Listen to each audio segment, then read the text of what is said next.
Жұма күнінің ұлылығы. Жұма қасиетті күн.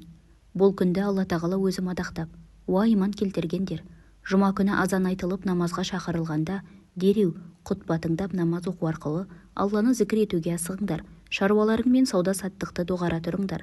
Біле білсеңдер, бұл өздерің үшін әлдеқайда қайырлы болмақ» деп айтқан. Алла тағала бұл аятта жұма күні намаз үшін азан айтылғаннан бастап дүниеге тиесілі істермен әлек болуға және жұма намазына баруға тосқауыл болатын барлық нәрсеге тыйым салған. Пайғамбарымыздың саллаллаху алейхи уассалям жұма намазы туралы хадистерінен: «Бүгін осы жерде Алла тағала бізге жұманы парыз қылды. Кім себепсіз 3 мәрте жұма намазға бармаса, Алла оның жүрегін мөрлеп қояды». Анас ибн Малик радиаллаху анху риуаят етеді. Алла елшісі саллаллаху алейхи уассалям былай деген: «Менің алдыма Жәбірейіл келді. Қолында жарқыраған айна бар еді. Бұл жұма күні.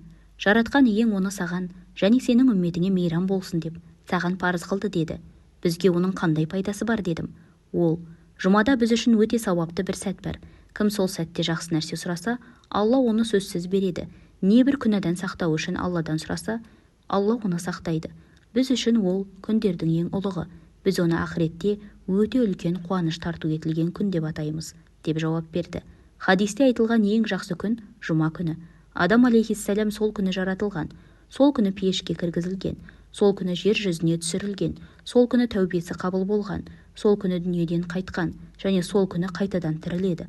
Алланың алдында бұл күн сауабы көп күн деп аталады. Көктегі періштелер де бұл күнді солай атайды. Мүміндер Алланың нұр жамалын сол күні көреді.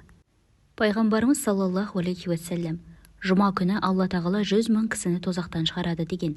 Анас ибн Малик радиаллаху анху риуаят етеді. Алла елшісі саллаллаху алейхи уассалям: «Жұма күні жақсы өтсе, басқа күндер де жақсы өтеді» деген.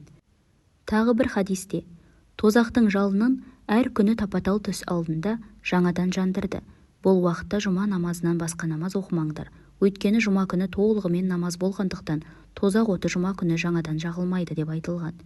Кағбул Ахбар: «Алла қалалардан Меккені, айлардан Рамазанды, күндерден жұманы, түндерден қадір түнін басқалардан қасиетті қылды» деген.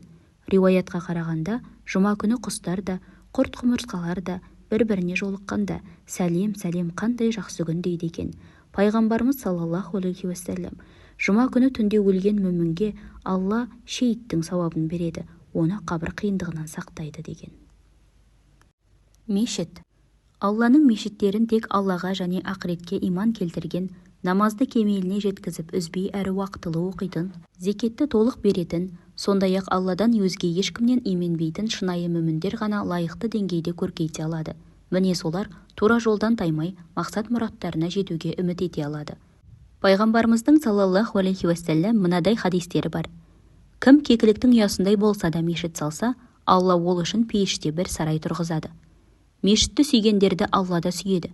Кімде-кім мешітке кірсе, отырудан бұрын 2 рәкат намаз оқысын. Мешітке көрші болған кісі намазын сөзсіз мешітте оқысын. Сендерден біреу намаз оқыған жерде тұрғанда сөйлемейінше, не мешіттен шықпайынша, періштелер ол үшін: уа жаратқан Алла, оған рақым қыл, уа жаратқан Алла, оның күнәларын кешіре көр деп дұға қылады. Ақыр заманда үмметімнен кейбір кісілер мешіттерге келіп шеңбер құсап отырады. Ал енді сөйлеген сөздері дүние және дүние сүйіспеншілігі туралы болады. Олармен бірге отыра көрмеңдер. Алла олардың ешбір тілегін қабыл етпейді». Алла тағала қасиетті кітаптарының бірінде: «Менің жер жүзіндегі үйлерім мешіттер. Барғандар ол үйлерді жандандырып ұлықтайды. Үйінде дәрет алып, тазаланып, менің үйімді зиярат қылғандар қандай бақытты.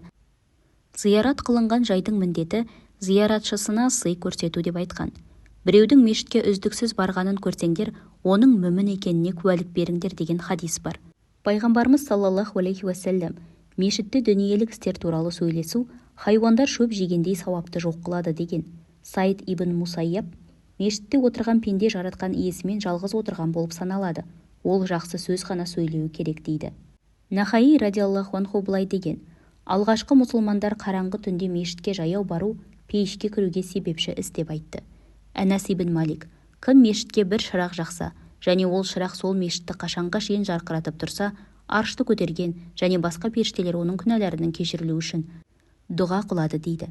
Әзірет Әли: пенде өлгенде жер жүзіндегі намаз оқыған жері мен көкке көтерілген істерінің көктегі жайы оны жоқтап жылайды деп, содан соң артынан көк те жер де оларды жоқтап жыламады, өздері тілеп алған азап үкімі шыққан соң оларға мұрсат та берілмеді деген мағынадағы аятты оқиды.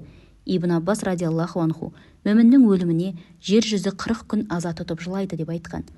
Атаул Хорасани: жер бетінің қайсы бір жерінде бір мәрте сәждеге барған пенде үшін сол сәжде жасаған жайы қиямет күні куәлікке өтеді және өлген күні аза тұтып жылайды деген. Анас ибн Малик радиаллаху анху: намазбен, зікірмен Алла еске алынып жатқанда басып тұрылған жайлар сонымен мақтанады, оны жердің 7 қабатына шейін жар салады, намаз оқыған кісі тұрған жай құлпырып көркейе түседі дейді. Риуаятқа қарағанда адамдар тұрақтап тоқтаған жердің бәрі өткен кеткендер үшін дұға қылады, не қарғыс жаудырады. Жамағатпен намаз оқудың сауабы. Пайғамбарымыз саллаллаху алейхи уассалям: жамағатпен оқылған намаз жеке оқылған намаздан 27 дәреже жоғары тұрады деген. Абу Хурайра радиаллаху анху былай деп еске алады: бір мәрте кейбіреулер жамағатпен оқылған намазға келмей қалды. Сонда пайғамбарымыз саллаллаху алейхи уассалям: намаз сәтінде біреуді орныма қалдырып, жамағаттан қалғандардың үйлерін өртейін деп ойладым деген.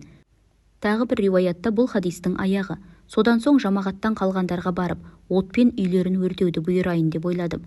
Егер бұлардың бірі майлы сүйек не 2 сирақ алатынын білсе, құптан намазына келер еді деп аяқтайды. Әзірет Осман радиаллаху анху: құптан намазын жамағатпен оқыған кісі түннің жарымын, таң намазын жамағатпен оқыған кісі түнін толығымен ғибадат жасап өткізгендей болады деп айтқан. Алла елшісі саллаллаху алейхи уассалям: 5 уақыт намаздың біреуін жамағатпен оқыған пенде тамағына шейін ғибадатқа толады деп айтқан. Саид ибн Мусайяб: 20 жылдан бері азаншы азан айтып жатқанда мен мешітте боламын деген. Мұхаммед ибн Уаси былай деген: бұл дүниеде 3 нәрсе ғана қалаймын. Олар: бірінші, жолдан тайғанда мені түзелтетін діндес бауыр. Екінші, ешкімге мұқтаж болмай жан бағатындай адал кәсіп. Үшінші, кемшілігі менен кешірілген және сауабы маған жазылған жамағат намазы. Риуаятқа қарағанда Абу Убайда ибн Жаррах бір мәрте намазда жамағатқа имам болып, намаздан кейін шайтан мені азғырып, өзімді басқалардан артық көруге азғырды. Бұдан кейін ешқашан имамдық қылмаймын деген. Хасан Басри: ғалымдармен бірге жүрмеген кісінің артында намаз оқымаңдар деп айтқан. Нахаи: білмей тұрып имам болған адам ас көбін айырмай тұрып теңізде су өлшеген кісіге ұқсайды.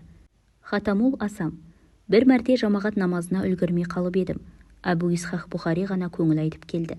Егер перзентім өлсе, 10 мыңнан астам кісі көңіл айтып келер еді. Өйткені адамдар дінге қатысты жоғалтуға, дүниеге байланысты жоғалтудай мән бермейді дейді. Ибн Аббас радиаллаху анху: азанның үнін естіп тұрып, оған жауап беріп бармаған кісі жақсылықты қаламайды, және жақсылықты оны қаламайды деген. Абу Хурайра радиаллаху анху: адамдардың құлағына ереген қорғасын құйылуы азанды естіп тұрып шақыруға жауап бермегеннен жақсырақ деп айтқан. Риуаятқа қарағанда Маймун ибн Михран бір күні мешітке келсе, оған жамағаттың тарап кеткенін білдіреді. Сонда ол: біз Алланың мүлкіміз және оған қайтамыз. Намаз мен үшін Ирак патшалығынан да сүйіктірек деп айтқан. Пайғамбарымыз саллаллаху алейхи уассалям: кім 40 күн намазын бірінші тәкбирден қалмай жамағатпен оқыса, Алла оны 200-діліктен және тозақтан құтқаратындығын тағдырына жазады деген. Риуаятқа қарағанда қиямет күн келгенде кейбір кісілер жұлдыздай жарқыраған жүзбен махшар алаңына келеді. Періштелер олардан: фәни дүниеде қандай іс жасадыңдар деп сұраса, олар: азанды естігенде басқа нәрсемен әлектенбей дереу дәрет алуға жөнелетінбіз деп жауап береді. Олардың артынан тағы бірнеше кісі жүзі айдай жарқырап махшарға келеді. Олар періштелердің жоғарыдағыдай сұрағына: намаз уақыты кірісімен дәрет алатынбыз деп жауап береді. Олардың артынан келгендердің жүзі күндей жарқырайды. Олар бұл сұраққа: әрдайым азанды мешітте отырып еститінбіз дейді. Тағы бір мағлұматқа қарағанда, алғашқы мұсылмандар бірінші тәкбирге үлгермей қалғанда 3 күн, жамағат намазына үлгермей қалғанда 7 күн аза тұтатын еді.